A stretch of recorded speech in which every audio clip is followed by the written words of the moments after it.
Hello, so I've got a bit of a different one for you today. I had a request from one of my lovely channel members who asked me to make a video about how to get better at sound design, some tips that I have for improving and stuff like that. So I will of course do that. Now, one thing, just for people who may say it, I'm not claiming to be some sort of expert on sound design or the best sound designer ever or anything like that. I'm still very much learning.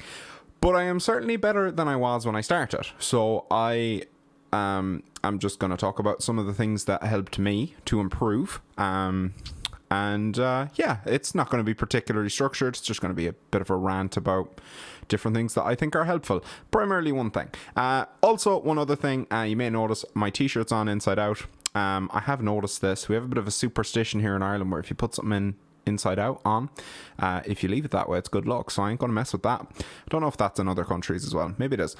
Anyway, on to the actual point.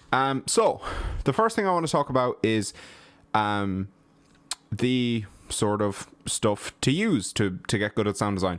We are exceptionally lucky today where we have extremely powerful stuff in terms of synthesis that you can get for free. So this video is going to primarily be focused on synthesis, by the way. There is a lot more to sound design than just synthesis, but for the purposes of this video, I'll be sticking to it. So two of my absolute favorite free synths are Surge and Vital, which you're probably very aware of. Both of these are available absolutely for free, and between the two of them, they cover pretty much every base in terms of synthesis that you would really want to cover.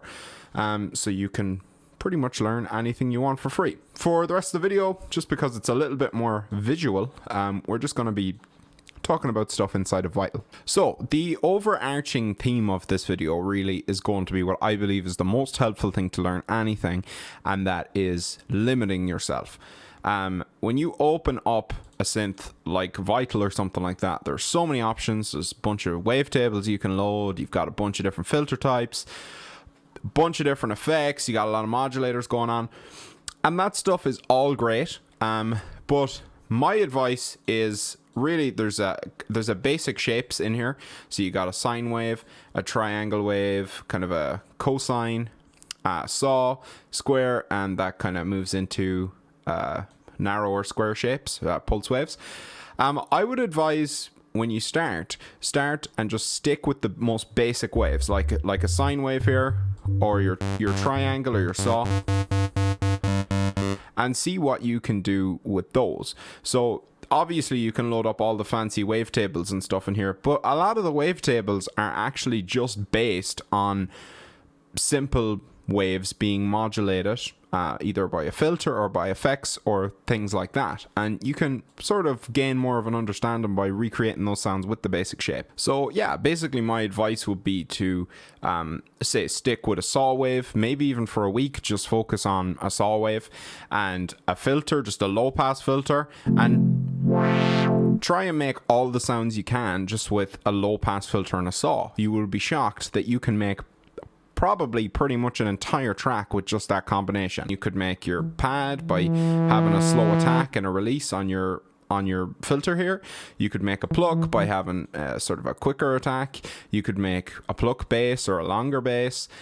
You can make a kick, you know, if you crack up the resonance here on your filter.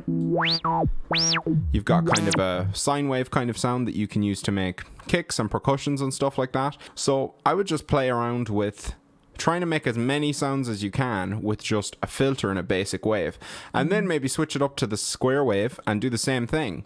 Try and make a lead, a bass, a pluck, as many sort of sounds as you can think of with it. And when you really limit yourself, you'll get super familiar with the timbre of, oh, that's kind of what a square wave sounds like in the bottom end. That's what a saw wave sounds like in the top end. And when you hear sounds, you're going to be like, oh, that's like a saw, and there's a bit of a square wave in there because I can hear some odd harmonics coming through.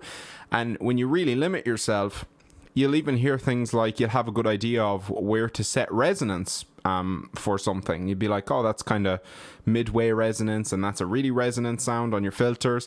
You'll have an idea of, you know, how quick attacks and decays should be on envelopes for your sounds and stuff like that. But I believe really the only way to get a good ear for that stuff is to really limit yourself and really hone in on one thing. So if you really hone in on filtering, low pass filtering for a week, and really just exhaust that, you'll immediately start to hear things all over the place and you'll instantly recognize it. For instance, one of the things that people struggle with a lot in like dubstep or Reese based design is they kind of get the sound about 80% of the way there, and a lot of the time what they're missing is certain little tricks in the post process and maybe some notch filtering and stuff like that. And once you mess around with a notch filter for a week, or you mess around with a vocoder for a week or something like that, when you start to hear that kind of stuff happen in sounds, you're going to immediately recognize it. So the next thing that I want to talk about is the idea of sort of chaining things together. So again, this falls sort of into the limitation realm where, let's say you want to pick an effect and see what you can do with it. So I've got the flanger loaded up here. So I kind of want to focus on this flanger and see what I can do with it. But I also want to see how it interacts with other effects. So I might throw, say, an obvious example here is a distortion. So let's bring the flanger here up over the distortion. Now let's go to a lower note here.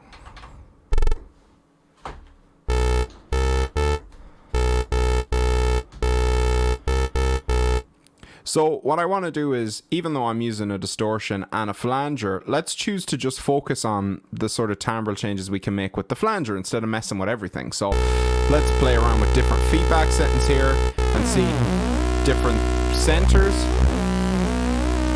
And maybe I want to increase the drive. But then when I increase the drive or something like that, I want to go right back to my flanger. Can I do anything else that's cool with the flanger here? Maybe if I offset them. Or maybe if I were to put, say, an envelope here on the center frequency of the flanger, and then I'll just make a little envelope here. And then really play around with these different values here. So instead of just whacking something on,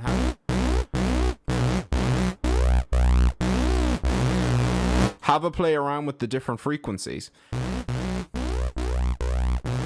And different ways of modulating the flanger. Maybe you want to put a quick LFO or something on there just to get as many different sounds out of it as you can.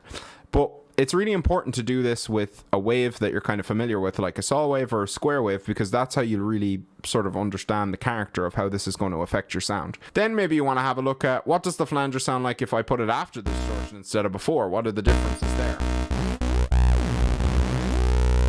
So you can hear that's distinctly different to if I pull this up here. Especially once I start cranking up the feedback.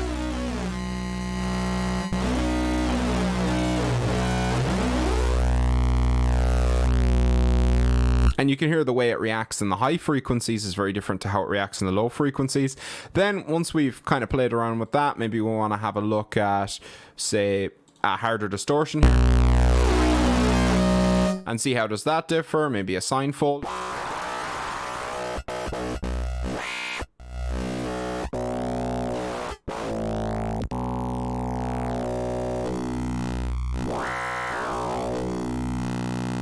And maybe play around with different mix values.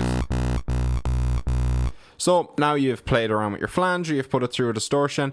Maybe now it's time to bring something else into the mix. So we've learned that, you know, putting, say, we're messing with the frequencies essentially with the flanger. So we've thought, okay, well, if we push frequencies with the flanger through the distortion, we can get some cool sounds. What if we were also to push some frequencies or even take some out with an EQ?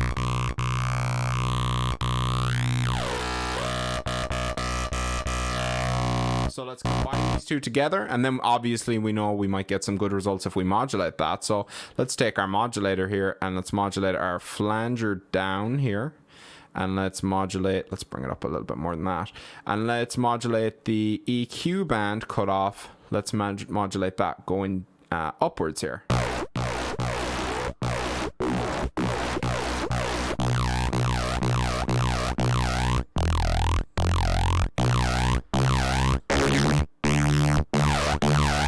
Once again, let's have a mess around with the drive, but right now we're really focusing on this frequency idea. We're messing with other effects, but we're really focusing on the idea of playing with the frequencies and the flanger and the EQ. Maybe we want to swap out the flanger for the phaser or something like that. But the idea is that we're picking a focus so that we can really understand how something interacts, and then we kind of keep other effects. We're definitely putting them in there, but we're keeping those on the side, and we're really focusing in on one particular parameter or a couple of parameters to really understand how they work. And just one of the other sort of tips I have here as well is, let's just pick a simple effect here. Like, for instance, let's just pick the distortion, okay? Because the distortion is quite an easy one to start with. I really do believe when you break things down like this, so you're breaking down, we're just messing with the oscillator and we're just messing with a distortion. Maybe you've kind of played around with the filter and stuff like that, so you're comfortable bringing that in as well. But even if you're, I suppose, a little bit more advanced than learning the basics of things, I think it's really important to take a module like a distortion or an effect like a distortion that's quite simple by itself, but really learn what everything does. So, for instance, what does the drive do on these different settings? What's it doing to the shape that it's generating? One of the best ways to check most effects out, especially distortions, is with a sine wave, because you're just seeing what it's adding to the sine wave. So we've got a sine wave, and then as I push the drive up, you can see the wave shape is changing here. So as I push the drive up, we're basically squarifying it. Then a hard clip, that's squarifying it more, so we're getting a little bit more high end in there. And then we've got linear fold. This is almost giving us like an FM kind of effect. Then we've got something like sine fold. Again, this is similar, but it's a different shape, so you can see the difference between these two. On the linear fold, we're getting more of a triangle, and then on sine fold, we're getting more of a sine. So then we come down to bit crush. So bit crush is basically a lo-fi bit crushing effect, and then downsample here. We're in a similar territory there, but it's important to understand what each parameter is doing. But yeah, stuff like that is much easier to do if you really break things into sections. So if you're really starting out, learn just about what's an ADSR for a week and really understand what it does. And then when you're learning effects, just focus on distortion, but really learn, the distortion either in your DAW or in your favorite synth. Learn really what every parameter does in that, and try to understand it as best as you can. And that will help you to apply it. And then once you kind of understand it, then start interacting with other things like effects. Maybe start interacting with filters. If you push a filter through a distortion, you're going to get a completely different sound to if you just put a straight oscillator through there. It's really, the process is really just about picking individual things and really focusing on them. So one thing that I like to do is I like to say pick one synth, like say Vital, if I want to learn it, and I'll make an entire song with that. I'll make my kick, my snare, my hi-hats, everything with that, so I can really learn the synth inside and out. That's also a good method to learn effects. So let's say you try and make a track, it's just a practice track, and you want to make a bass and a lead and a pad, but you want to use the phaser on all of them. So, the phaser may be quite subtle in some, and the phaser might be like really upfront in others. It may be still, or it may be modulated in some, but you need to try and incorporate it into each sound, and that will give you a good idea of the different things that you can do with it, because you're really testing yourself by limiting yourself to that one idea. So yeah, I basically just did this because somebody asked me to do it, one of my channel members, so of course I will oblige. Let me know if you like these, I suppose, more basic, unplanned, general idea sorts of things. Usually my things are very planned out and I've got things ready to show you and they're quite specific, but this is just more of a rant. So let me know if you enjoyed it or if you got anything out of it. If you did, give it a like there. If you didn't, you can give it a dislike. It does make me a little bit sad, but I suppose I probably need to know if things I do are unlikable. So thank you very much, and I'll see you again soon.